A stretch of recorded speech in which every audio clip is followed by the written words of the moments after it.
I'm Russ Rapp here talking about non-duality.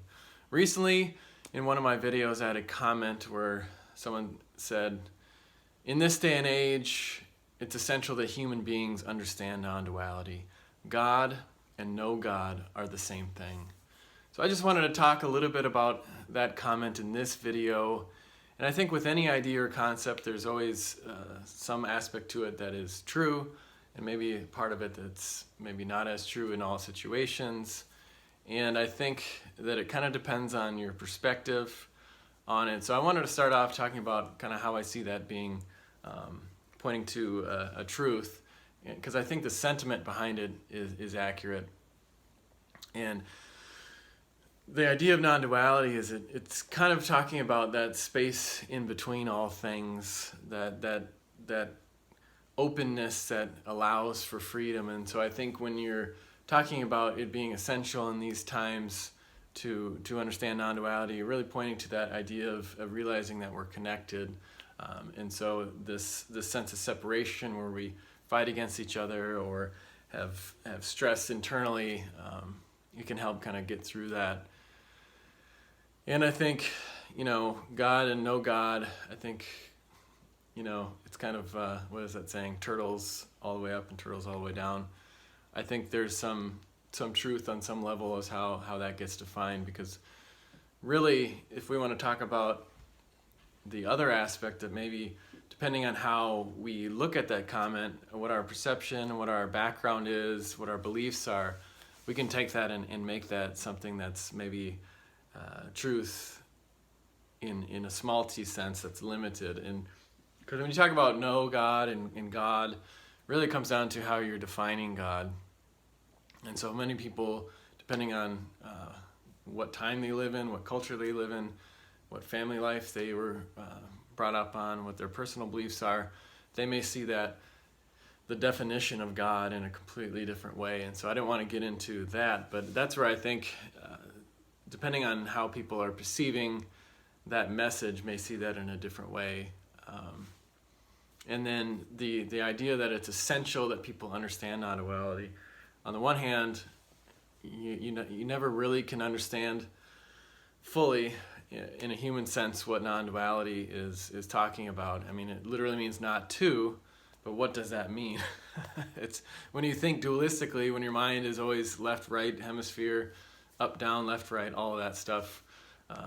Dualistically, we think in those terms, and so when you're talking about non-duality, it's hard to take a dualistic mechanism and understand something that's non-dual.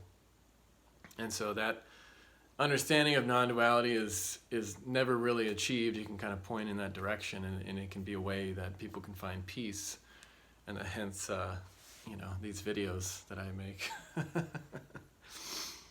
But I think when you say it's essential, I think that's where you go along the lines of saying that it should be one way, or people should do something. And when it comes to non-duality, this moment that's not a moment, the ever-present, all-knowing, whatever you want to call it, in these spiritual type terms,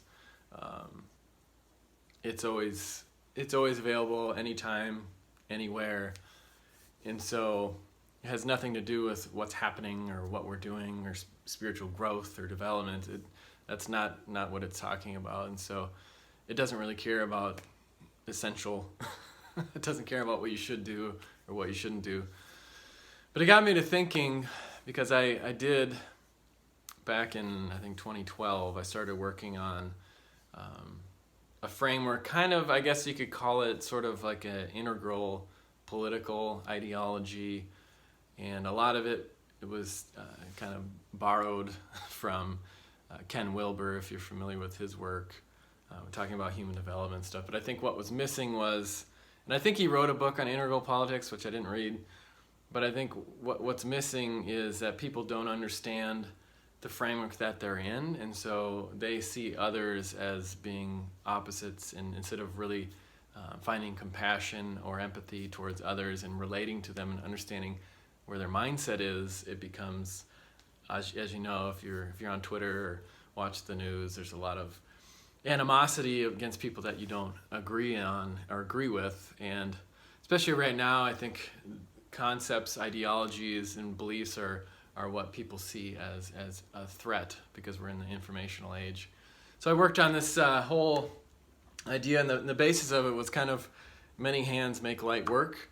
When we all can do something small, it can really have a big effect. And especially now that we're going through this whole coronavirus situation where it's a worldwide phenomenon, we can kind of relate to our kind of a world-centric view where we're all connected in some ways on a global scale. And so I think the focus that we have right now is really kind of pointing in that direction of human development.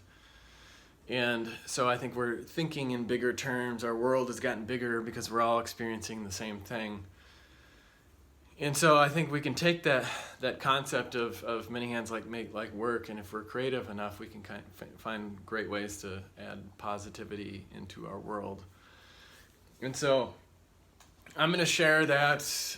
I don't know if I'm going to make it this weekend, but I had a website, this whole deal.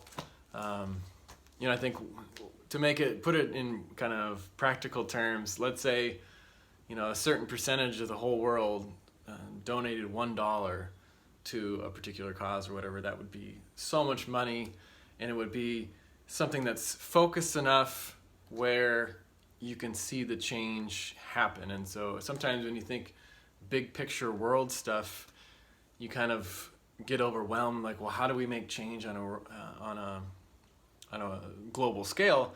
And I think it's really taking those steps, taking small steps and seeing the change on a small level, and it kind of builds your confidence to say, hey, we can do this as humanity, as people of the world, that we can do these things in a positive way. And that's where I think this direction can go. But I had the website, I think it was 2014, and then I decided not to keep it going, because I think when it comes to these high ideals, people have trouble agreeing on anything. And so the idea of it is to have kind of real simple ways, principled ways that people can agree that, hey, we're going to take this direction, because otherwise you're going to have people thinking or having certain values, valuing this or believing this, and still butting heads and that sort of thing. So here is a little snippet, just so you can, a little teaser. If you're interested, let me know in the comments, because I think it's going to be kind of a dry video, but it's really just going to get the idea out there. I think eventually it'd be cool to do more of a polished video, but at this point I just want to get the idea out again, because it never really went anywhere at the time, which is, it's probably many reasons for that, but it's called Coalition Viral. Let's see. There's kind of the image of the shape. So a lot of it has to do kind of similar to the 4-quadrant ideas. Let's see. And this is where it talks about the current consciousness curve. We got the growth chart. There's all this stuff on here that you may find interesting. But essentially it's supposed to be something that we can do as a group. And there's all these other ideas you can do with it. I think fundraising wise, there could be something that could be done with a mobile app that would be really helpful. And I think as human beings, I'll leave that till later. As human beings, we can come up with really creative ways, and I think the technology is going to bring us out of, is really going to be a big part of the process of development. And so even think of human hygiene, though, people don't appreciate, I think we take for granted the idea of having running water and toilets, and the way we can have food in the grocery store, and just some of those basic necessities that we have in this country, at least. It's really, that technology has really helped humans be healthy, and I think the technology side of it now is going to solve a lot of the issues. So is it the technology that's going to create the change, or vice versa? It's kind of a chicken and the egg, but that's a conversation for another time. So I don't want to get too off into rabbit trails. So Like I said, if you want to comment below, give me your ideas, your thoughts on what I just covered, that would be great. If you haven't subscribed, go ahead and do that now.